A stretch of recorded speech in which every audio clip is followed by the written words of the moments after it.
also in the U.S. My question, I guess, was more whether you thought the U.S. had the stomach, putting aside the security issue, but had the stomach to go along with the efforts that you have put forth to deepen and extend the trade agreement. Well, I can give one example where there was willingness. The administration, shortly after our government took office, took initiatives with us to resolve the long-standing softwood lumber dispute. Softwood lumber is a major part of our trade. It has been a problematic area since it was not included in the very first FTA signed in the late 1980s.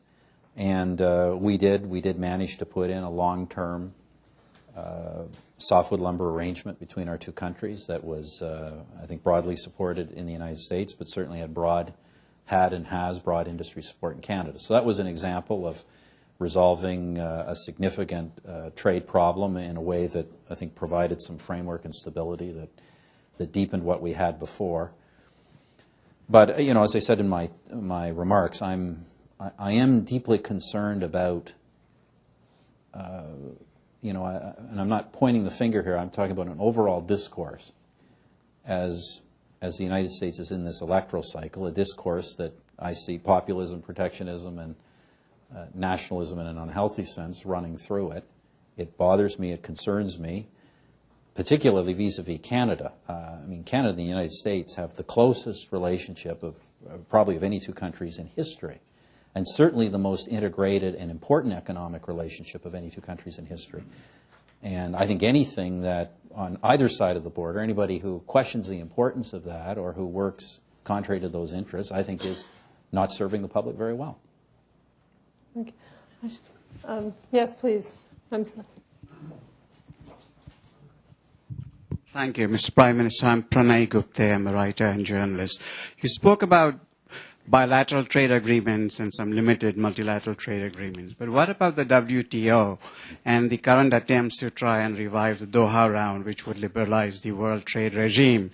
There's a perception, as you know, among third world countries that the developed countries, this one in particular, are refusing rather adamantly to end their subsidies to their farmers. How do you feel about that? Do you feel that the Doha round can be indeed revived? And related to that question is the question of immigration. There's also perception that as doors are thrown open to free trade and to immigration, Canada may be, in a sense, a recipient of the kind of immigration that could perhaps jeopardize the security of North America. Thank you. Yeah, well, thanks for both questions.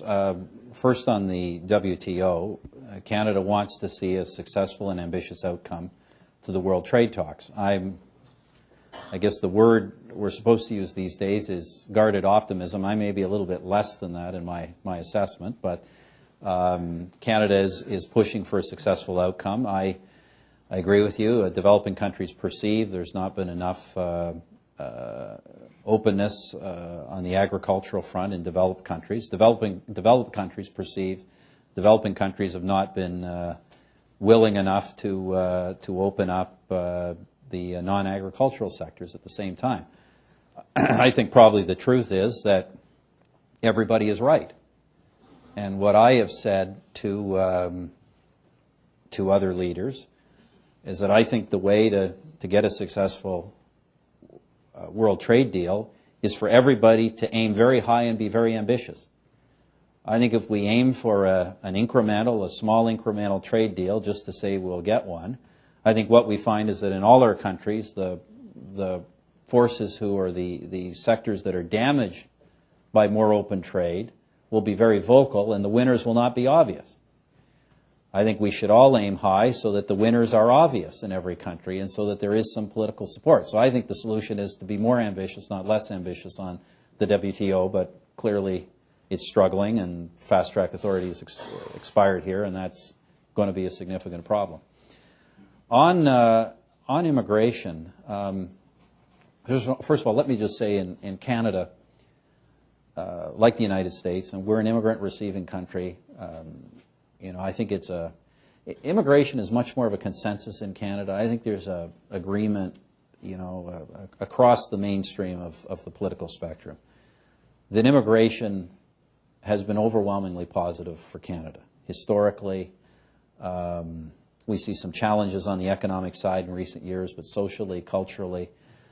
And Canada has, not unlike the United States, but I think Canada is particularly proud of the reasonably strong record we have of integrating immigrants into the mainstream, of overcoming the social divisions and ghettoization that you see in a lot of immigrant-receiving countries. Now, we're not perfect. We have our problems.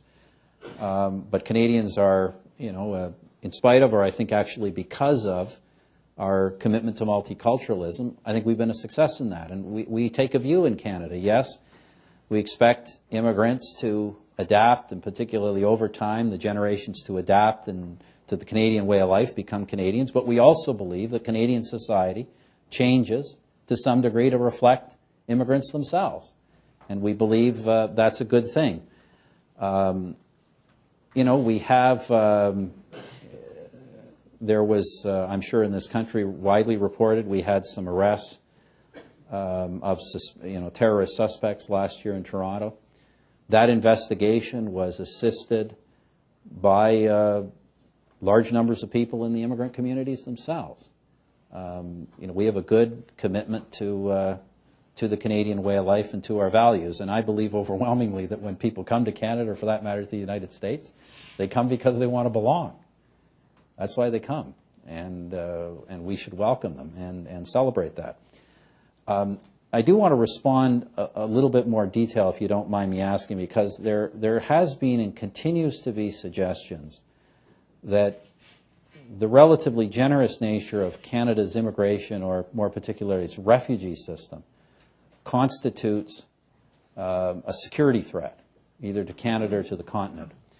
I would agree we have a very liberal refugee system compared to most countries. That said, it's a big leap to go from it's a liberal immigration system to it's a security threat. We have security screening procedures. We do deport people. We deported 12,000 people last year. We identify security threats, in most cases, long before they ever arrive at our shores, and deal with them there.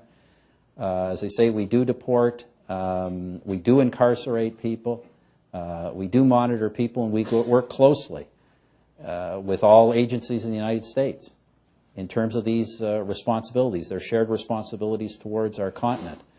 So, we do bristle when I hear these suggestions. There was a report recently. It talked about a terrorist suspect that was arrested at the Canadian border some years ago for trial in the United States. First of all, this was not a refugee. This was an immigrant. But in any case, that arrest took place through the cooperative action of Canadian and American authorities. So we take our responsibilities very seriously. The United States has no more secure border than its northern border. And I don't just mean its southern border, I mean its eastern and its western border as well. The most secure border of the United States is its northern border by far. Okay. And we take that responsibility seriously.